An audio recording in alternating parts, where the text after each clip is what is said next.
professor of Latin American politics. Kathy, thank you so much for joining us tonight. Already we are able to see that President Bush has a much different management style, more of a Washington insider working behind the scenes. How will this kind of shuttle diplomacy affect policy as it relates to the Sandinistas?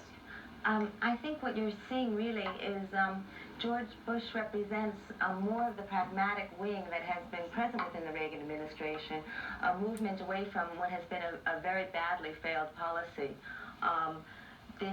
There has been the movement to support the Contras was really defeated with the Arias plan in July of '87.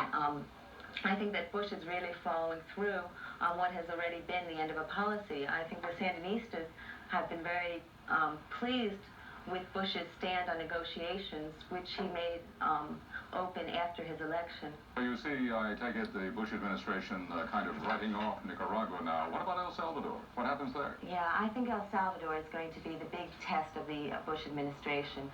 They've already understood that they already see the situation as having lost in Nicaragua, and so they are going to agree to do negotiations in the hopes of saving, what they call saving El Salvador. Salvador is a much more difficult issue. There is also a possibility of negotiations, and there's also a possibility of getting much more deeply involved in confrontation in El Salvador. So the biggest challenge, as you see it, will be El Salvador, not Nicaragua. Well, absolutely. The death squad activity has increased tremendously the past few months in El Salvador. The Christian Democrats under Duarte, with Duarte being so seriously ill, and as well as their political failures, are unlikely to be an important factor in current El Salvador. There's a good chance the extreme right will win the next election.